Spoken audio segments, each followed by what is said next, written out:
గత 40 ఏళ్ల నుండి సర్వే నెంబర్ 71, 72, 73 షాపూరి ఇరానీ అనే యజమాని సీలింగ్ యాక్ట్ వచ్చినటువంటి సందర్భంలో మా వారసులు ఉన్నారని చెప్పి అతని మరణాంతరం కొంత ఆయనకు వారసత్వంగా వచ్చినటువంటి కొంత స్థలాన్ని అమ్మటం జరిగింది. మిగతాది సుమారు ఒక 10 ఎకరాల వరకు సీలింగ్ యాక్ట్ కింద ప్రభుత్వం ఆధీనంలో ఉంది. కానీ కాలక్రమేణా ఈ షాపూర్ ఇరానీ వారసులు అని చెప్పి కొంతమంది సీలింగ్ భూమిని కూడా మాదే అని చెప్పి గత కొన్నేళ్ల నుంచి ఈ స్థలం పైన హక్కులున్నాయని చెప్పి దొంగ పేపర్లు పెట్టుకొని కోర్టుల కేసు వేసుకొని స్థానికంగా ఉన్నటువంటి పేద ప్రజలను ఇబ్బంది పెడుతున్నటువంటి పరిస్థితి మనం చూసినాం. 20 ఏళ్ల క్రితము దివంగత ముఖ్యమంత్రి వైఎస్ఆర్ గారి పేరు మీద కాంగ్రెస్ నాయకులు స్వయంగా ఇక్కడ గుడిసెలేయటం జరిగింది. ఆ తదుపరి తెలంగాణ వచ్చిన తర్వాత 2009లో శాసనసభ్యుని అయిన తర్వాత ఇక్కడ ఉన్నటువంటి కొంతమంది నాయకులు కొంతమంది పేదలు కూడా వచ్చి ఉద్యమం జరుగుతుంది వైఎస్ఆర్ పేరు వద్దన్నప్పుడు కూడా నేను వారిని వారించి వైఎస్ఆర్ నగర్గా ఉండనియండి అని చెప్పి ఆనాడు కాంగ్రెస్ నాయకులు కీర్తిశేషులు సదానందం గారు ఇక్కడ మరి గుడిసెలు వేస్తే వారికి మద్దతుగా కూడా ఏ పార్టీ అయినా కూడా పేదల ప్రజల పక్షాన ఉండాలని చెప్పి మరి ఆ పేరు కూడా తొలగించలేదు, గుడిసెలను కూడా తొలగించలేదు. ఆ సమయంలో ముందున్నటువంటి భాగంలో రెసిడెన్షియల్ అని చెప్పి అక్కడ కొంత కన్స్ట్రక్షన్ చేసి కమర్షియల్గా చేస్తే అది కూడా వివాదం జరిగింది. దాన్ని డిస్మెంటిల్ చేయాలని చెప్పి కూడా కొంత ఆర్డర్స్ వస్తే కోర్టు నుంచి ఏదో స్టే తీసుకురావడం జరిగింది. వాస్తవంగా అది రెసిడెన్షియల్ ఏరియాలు ఉండాలి అని చెప్పి కోర్టులో స్టే ఉన్నదని చెప్పి ఆగితే 3 ఏళ్ల క్రితము వచ్చినటువంటి కాంగ్రెస్ ప్రభుత్వం దానికి ఎన్ఓసి ఇప్పించడం జరిగింది. నేను 15 ఏళ్ళు శాసనసభ్యునిగా ఉన్నాను. ఈ కాంప్లెక్స్కు ఒక సిమెంట్ సంచి కూడా అక్కడ వేసి ప్లాస్టరింగ్ చేయకుండా చూసినాం. కోర్టులో ఉన్నది, మున్సిపల్ అధికారులకు పర్మిషన్ ఇవ్వకుండా చేసినాం. అట్లా అని చెప్పి అక్కడ ఉన్నటువంటి కొన్న వాళ్ళను కూడా ఎక్కడ ఇబ్బంది పెట్టలేదు. రోడ్ వైడనింగ్ కింద పోవాలంటే కూడా 1-2 సందర్భాల్లో దాన్ని కూలగొడితే మళ్ళీ స్టే తీసుకురావడం జరిగింది. అయినప్పటికీ కూడా కోర్టులను గౌరవించాలని చెప్పి ఈ దొంగ పేపర్లు సృష్టించినటువంటి షాపూర్ ఇరానీ వారసులం అని చెప్పి మేము 28 మంది సంతానం ఉన్నది, మాకు సీలింగ్ నడవదని చెప్పి దొంగ పేపర్లు పుట్టించి మాజీ కార్పొరేటర్ వెంకటనారాయణ గారి పైన ల్యాండ్ గ్రాబింగ్ కేసు వేస్తే ఈ కోర్టుల కేసుని మేము గౌరవించి దాన్ని ఆపడం జరిగింది. నిన్న మొన్న ఒక 3 రోజుల క్రితము పెద్దలు సీనియర్ న్యాయవాది రమణాకర్ రాజు గారి వాదనలతోని కోర్టు జడ్జిమెంట్ ఇవ్వడం జరిగింది, ఈ కేసు కొట్టేయడం జరిగింది. అంటే ఇది ముమ్మాటికి ప్రభుత్వ స్థలం. ఇక్కడ నివాసము 30-40 ఏళ్ల నుంచి నివాసం ఉంటున్న వాళ్ళందరికీ కూడా ఆధార్ కార్డులు వచ్చినాయి, హౌస్ నెంబర్లు వచ్చినాయి, ఓటర్ ఐడీలు వచ్చినాయి. అయినప్పటికీ కూడా 3 ఏళ్ల క్రితము ప్రభుత్వం మారితే ఈ స్థలం పైన కాకుల కన్నుబడి కాంగ్రెస్ వాళ్ళ కన్నుబడి వాళ్ళతోని గద్దలు కూడా జమగట్టి ఈరోజు నిన్న మొన్న చూసినట్టయితే రాబందులు కూడా ఈ స్థలం పైన కబ్జా చేయాలని చెప్పి మరి కుట్రలు జరుగుతున్నాయి. పేదలకు డబుల్ బెడ్రూమ్ ఇండ్లు ఇస్తామని చెప్పి ఇక్కడ ఉన్నోళ్లను అకారణంగా అక్రమంగా భయభ్రాంతులకు గురి చేసి మరి వాళ్ళందరిని కూడా తరలించడం జరుగుతుంది. ఈరోజు నిజంగా పేదలకు ఇండ్లు కేటాయించాలి, కానీ అక్కడ నిర్మాణం జరిగినటువంటి శాంపేట్లో పేదలు లేరా, ఎస్సీలు లేరా, దళితులు లేరా? అక్కడే లేని పేదలకు ఇక్కడి నుంచి ఇక్కడ ఆల్రెడీ ఇండ్లు నిర్మాణం చేసుకొని 30 ఏళ్ళ నుంచి ఉంటున్నటువంటి ఈ పేదలను ఎందుకు తరలిస్తున్నారని చెప్పి తరలించే నాయకులను నేను ప్రశ్నిస్తున్నా. ప్రజల దృష్టిని మళ్లించాలని చెప్పి రైల్వే అధికారులను నేను ఒప్పించినా మెప్పించినా అని చెప్పి ఇక్కడ బస్టాండ్ అవుతుంది, చిరు వ్యాపారులకు మరి సముదాయాలు అవుతాయని చెప్పి రకరకాలుగా మభ్యపెట్టి ఈ స్థలం పైన కన్నేసినటువంటి కాంగ్రెస్ నాయకులు ప్రజల దృష్టిని మళ్లించడానికి అనేక కార్యక్రమాలు చేస్తున్నారు. నాయనా, నిజంగా మీది ఇందిరమ్మ ప్రభుత్వం అయితే, పేదల ప్రభుత్వం అయితే ప్రభుత్వ స్థలంలో ఉన్నటువంటి పేదలను ఎందుకు తరలిస్తున్నారు? దీని వెనుక అనేక చేతులు మారినాయి, చీకటి ఒప్పందాలు జరిగినాయి. ఈరోజు నిజంగా అటువంటి జరగకుంటే ఇక్కడ ఉన్నటువంటి పేదలు ఎందుకు తరలిస్తున్నారని చెప్పి ప్రజల పక్షాన బీఆర్ఎస్ పార్టీ మేము ప్రశ్నిస్తున్నాం. ఈరోజు నేను చెప్తున్నాం, కోర్టులను గౌరవించాలనే ఉద్దేశంతో ల్యాండ్ గ్రాబ్ కేసు అవుతుందని చెప్పి మరి నిన్నటి వరకు కూడా ఓపిక పెట్టినాం. మాజీ కార్పొరేటర్ వెంకటనారాయణ గారు కూడా ప్రెస్ మీట్లో చెప్పడం జరిగింది. వారిని నిజంగా మనస్ఫూర్తిగా అభినందిస్తున్నాను. ఈ పోరాటానికి వారు కూడా మద్దతు తెలపడం జరిగింది. రమణాకర్ రాజు గారు సీనియర్ అడ్వకేట్, వారికి కూడా మరి ఈ కేసు కొట్లాడి పేదల పక్షాన పోరాడినందుకు వారికి కూడా కృతజ్ఞతలు. గతంలో ఇక్కడ ఉన్నటువంటి రైల్వే ఉద్యోగులు, రిటైర్డ్ అయినటువంటి ఉద్యోగులు 2014లో పార్లమెంట్ ఎన్నికల సందర్భంగా నేను ఆనాడు బీఆర్ఎస్ పార్టీ అభ్యర్థి అయినటువంటి కడియం శ్రీహరి గారు కాజువేట్ ప్రాంతంలో ప్రచారం జరుగుతుంటే, సరే ఇప్పుడు ఆయన ఎక్కడ ఏ పార్టీలో ఉన్నాడో తెలియదు, కానీ అప్పుడు మాత్రము బీఆర్ఎస్ పార్టీ అభ్యర్థిగా మరి మాతోని కాజుపేటకు ప్రచారానికి వస్తే మేము ఇరువురం కూడా మరి ఇక్కడ ఉన్నటువంటి పెద్దలందరూ కూడా రైల్వే రిటైర్డ్ ఎంప్లాయీస్ మాకు ఒక స్థలం కావాలంటే ఇది ప్రభుత్వ స్థలం అని చెప్పి అక్కడ వారికి నిర్మాణం చేయించడం జరిగింది.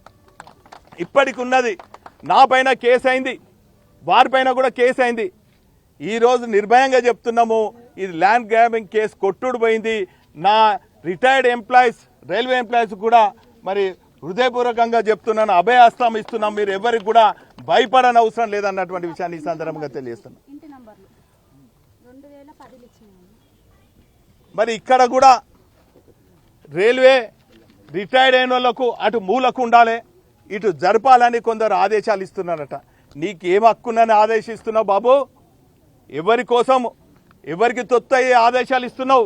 నీకు హక్కు లేదు కదా, ఎవరికి కూడా హక్కు లేదు, మాకు కూడా హక్కు లేదు. ఈ హక్కు అంతా కూడా మరి ఇక్కడ ఉన్నటువంటి పేద ప్రజల హక్కు, మరి సోమిడి రోడ్డు పోతున్నటువంటి చిరు వ్యాపారుల హక్కు, రైల్వే రిటైర్డ్ అయినటువంటి వాళ్ళ కార్యాలయాల హక్కాన్ని కూడా ఈ సందర్భంగా తెలియజేస్తున్నాను. నేను కోర్టు గౌరవించే ఇన్ని రోజులు రాలేదు. ఎప్పుడైతే ల్యాండ్ గ్రాబింగ్ కేసు కొట్టుడు పోయిన తర్వాత మరి ఇక్కడ అడుగుపెట్టడం జరిగింది. గతంలో కూడా ఇక్కడ ఎలక్ట్రిసిటీ వాళ్ళు కరెంట్ ఇక్కడ వీళ్ళు బిల్లు కడతలేరని చెప్పి కరెంటు కట్ చేస్తే పేదల పక్షాన ఇక్కడికి ఎలక్ట్రిసిటీ అధికారులను తీసుకురావడమే కాకుండా వారు చెల్లించవలసినటువంటి కరెంటు బిల్లులన్నీ కూడా నేనే స్వయంగా కట్టినాను. ఆ రోజు ఆర్డీఓ గారికి ఇక్కడ రమ్మని చెప్పినాం, ఎంఆర్ఓ గారిని కూడా ఇక్కడ స్థితిగతులు చూడాలని చెప్పి పర్యవేక్షించాలని చెప్పి స్వయంగా నేను శాసనసభ్యుడు వచ్చినాను. అప్పుడు లేని ఆబ్జెక్షన్ ఇప్పుడు ఎందుకు వస్తుంది? రాక్షసుల్లాగా రాబందుల్లాగా పేదల ప్రజలకు ఎందుకు పడుతున్నారు? పేదల ఇళ్ల జోలికి ఎందుకు వస్తున్నారు? ఇక్కడ ఒక మైసమ్మ దేవాలయం ఉన్నది, పేదలు మరి కొలుసుకునే మైసమ్మ దేవాలయం ఉన్నది, అటుపక్క ఆంజనేయుల ఆలయం ఉన్నది. భక్తుల మనోభావాలు ఎందుకు దెబ్బతీస్తున్నారు? దీని వెనుక ఎవరున్నారు? ఈరోజు ప్రజల పక్షాన బీఆర్ఎస్ పార్టీ ప్రశ్నిస్తుంది. ఖచ్చితంగా ఈ రోజు నుంచి ఏ ఒక్కరికి హాని జరిగినా, ఏ ఒక్కరి గుడిసె బీకినా, ఏ ఒక్కరి గుడిసె ఉన్నటువంటి రేకు ఊడబీకినా కూడా ఖబర్దార్ బిడ్డ అని ఈ సందర్భంగా తెలియజేస్తున్నాను. పోలీస్ అధికారులు కూడా అతి ఉత్సాహం ప్రదర్శిస్తున్నారు. కూలగొట్టుతుండ్రు అని చెప్పి, గుండాలు వచ్చి కూలగొడుతుండ్రు అని చెప్పి ఇటువంటి పేదలు చెప్తుంటే వారిపైన చర్య తీసుకోవాల్సింది పోయి పోలీసు వాళ్ళు వీళ్ళపైనే మరి పోలీసు కంప్లైంట్ ఇస్తే కూడా రిసిప్ట్లు కూడా ఇస్తలేరు. ఈ రోజు నుంచి చెప్తున్నాం, మీ జోలికి ఎవరు వచ్చినా కూడా ఖచ్చితంగా బీఆర్ఎస్ పార్టీ సైనికులు ఉంటారు, బీఆర్ఎస్ పార్టీ గులాబీ జెండా మీకు అండగా ఉంటుంది అన్నటువంటి విషయాన్ని కూడా ఈ సందర్భంగా తెలియజేస్తున్నాను. రాజకీయాలు పక్కకు పెడదాం, ఈరోజు పేదల పక్షాన ఖచ్చితంగా మన అందరం కూడా పార్టీలకు అతీతంగా మీరు రావాలి. ఈరోజు వెంకటనారాయణ గారు ఒక పెద్ద మాట అన్నారు, వారిని నిజంగా స్వాగతిస్తున్నాం. వారు స్వయంగా కాంగ్రెస్ నాయకుడు, వారి అల్లుడు కూడా పొన్నం ప్రభాకర్ ఆర్టీసీ మినిస్టర్. నేను ఈ సందర్భంగా కాంగ్రెస్ నాయకులకు కూడా, కలిసి వచ్చే అన్ని పార్టీ నాయకులకు కూడా విజ్ఞప్తి చేస్తున్నాను, పేదలకు అండగా ఉందాం, వారి దీవెనలు తీసుకుందాం అన్నటువంటి విషయాన్ని కూడా ఈ సందర్భంగా తెలియజేసుకుంటూ, ఏదేమైనప్పటికీ కూడా ఒకవేళ కోర్టు గౌరవిస్తూ వారికి ఏమైనా వచ్చినా కూడా ఖచ్చితంగా వీళ్ళ పక్షాన బీఆర్ఎస్ పార్టీ కార్యాలయాలు జనతా గ్యారేజ్ లాగా పనిచేస్తున్నది. చెరబండరాజు నగర్లో గుడిసెలు తొలగిస్తే ఏ తిరిగితే న్యాయ వ్యవస్థను మరి ఆశ్రయించినాము, హ్యూమన్ రైట్స్ను ఎట్లయితే ఆశ్రయించినామో ఖచ్చితంగా వీళ్ళ పక్షాన కూడా న్యాయస్థానాన్ని ఆశ్రయిస్తాం, హ్యూమన్ రైట్స్ పోతాము. ఖచ్చితంగా ఎస్సీ ఎస్టీ కమిషన్ కూడా ఎందుకంటే ఇక్కడ చాలా మంది ఎస్సీ ఎస్టీలు ఉన్నారు, సీనియర్ సిటిజన్స్ ఉన్నారు, పార్టీలకు అతీతంగా ఉన్నారు, కులాలకు అతీతంగా ఉన్నారు.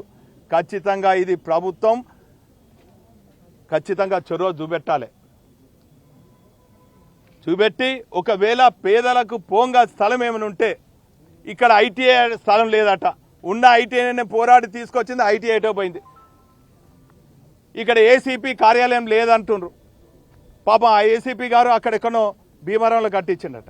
ఇక్కడ కట్టించుకోండి, స్టేషన్ ఇక్కడనే ఉన్నది, ఇక్కడ కార్యాలయం కట్టియండి, లేకుంటే ఇంకేదైనా ఆసుపత్రి కట్టియండి, ప్రభుత్వ కార్యాలయాన్ని ఇక్కడ తీసుకురానియండి. ఈ తీరుగా ఈ ప్రభుత్వం ఎంఆర్ఓ కార్యాలయం కూడా లేదు, మా కృష్ణ చెప్పినట్టు ఎంఆర్ఓ కార్యాలయం కట్టియండి. గతంలో నేను ఎమ్మెల్యే ఉన్నప్పుడు కడిపకొండ శివార్లో ఉన్నటువంటి ఎంఆర్ఓ కార్యాలయాన్ని ప్రజలకు అందుబాటులో ఉండాలి ఎంఆర్ఓ కార్యాలయం అని చెప్పి మున్సిపల్ కాంప్లెక్స్కి తీసుకురావడం జరిగింది. ఒకవేళ మున్సిపల్ అధికారులకు ఆబ్జెక్షన్ తెలిస్తే ఇక్కడ కట్టియండి. రెవెన్యూ రికార్డ్స్ అంతా మీ చేతుల్లో ఉన్నది కదా, 3 ఏళ్ల నుంచి రెవెన్యూ రికార్డ్స్ అన్నీ ఎందుకు తారుమారవుతున్నాయి? ఖచ్చితంగా మేము ఆర్టీఏ ఇస్తాము, పేద ప్రజల పక్షాన పోరాడతాము, హ్యూమన్ రైట్స్ పోతాము, ఎస్సీ ఎస్టీ కమిషన్ పోతాము, న్యాయస్థానాన్ని చేస్తాము, అవసరం అనుకుంటే సుప్రీంకోర్టు వరకు కూడా పోతామన్నటువంటి విషయాన్ని ఈ సందర్భంగా తెలియజేసుకుంటూ, మరి ఈ రోజు నుంచి ఖచ్చితంగా మా బీఆర్ఎస్ పార్టీ ఒక కౌచంగా ఈ పేద ప్రజలకు ఉంటుంది అన్నటువంటి విషయాన్ని కూడా ఈ సందర్భంగా తెలియజేసుకుంటూ, ఆత్మీయ ప్రెస్ మిత్రులకు కూడా విజ్ఞప్తి చేస్తున్నాను. మీ అందరికి కూడా తెలుసు, మీరు అనేక సమస్యలను ప్రభుత్వ దృష్టికి, ప్రజాప్రతినిధి దృష్టికి తీసుకొచ్చారు. ఈ సమస్యను కూడా పేద ప్రజల పక్షాన మీరు ప్రభుత్వం దృష్టికి తీసుకురావాలి.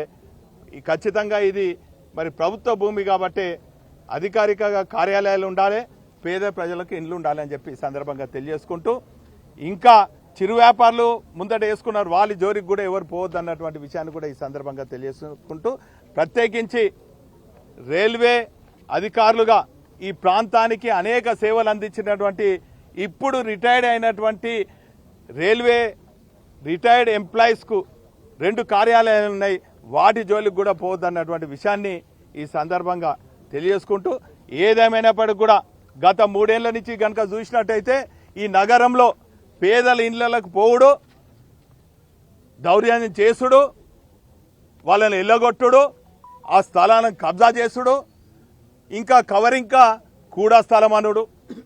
మేము మొన్నటికి మొన్న కేసీఆర్ గారు మైనార్టీలకు మరి షాదీఖానా కోసం ఇస్తే అది కబ్జా చేయాలని చూసిండ్రు.